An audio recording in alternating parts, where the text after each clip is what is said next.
It's one of the earliest surviving carriage suspension bridges and would have been a tight squeeze for cars anyway. But the Kalemouth suspension bridge has been closed to vehicles for 3 years over structural concerns, forcing drivers to use a 7-mile diversion. And now it's been announced it will stay that way.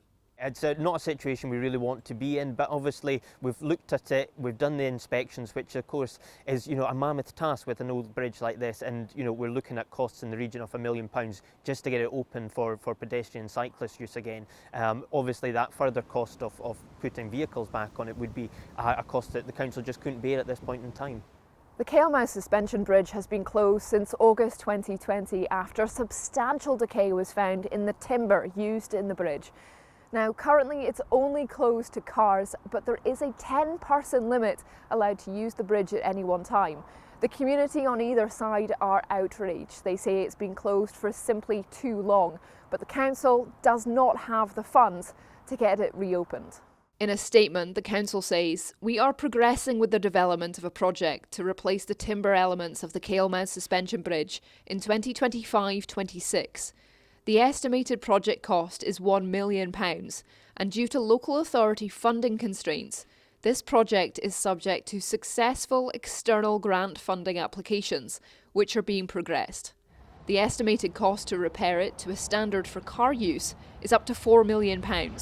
What the council has agreed to is work that would allow the restriction of only 10 people on the bridge at any time to be lifted. But even then, they don't have the cash ready. Instead, it needs to be successfully applied for, and as their statement explains, the expected timeframe for that is 2025-26. They have been extraordinarily patient so far, as you say, 3 years since it's been closed, and they've had to put up with a lot. So hopefully this news gives them a little bit of comfort that we are working on it. As I say, when it comes to doing inspections, it's not an easy process, particularly with these older structures. You start one bit and then you realise there's a problem somewhere else, and that's unfortunately the ball game that we've got to play. The community here feel it's been going on long enough. They say that they've been affected, their business has been affected, and tourism has been affected as well. Because of the signage, they say that cyclists and pedestrians have often asked them how to cross the river because it looks close to everybody, not just to cars. They say that if they were in a more central location in Hoyk or Melrose, it would have been given a higher priority by the council. And they stress that because of its historical significance, it should be renovated completely and reopened. The question on people's mind is there a risk that if this funding grant isn't successful, will the Kalemouth suspension bridge be closed permanently and to everyone?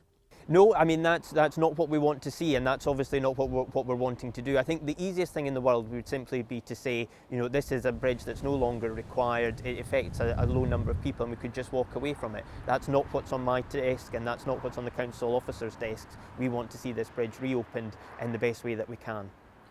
It's a compromise that pleases no one, with promises of improvement years down the line, with no guarantee of success. Isla Todd, ITV News.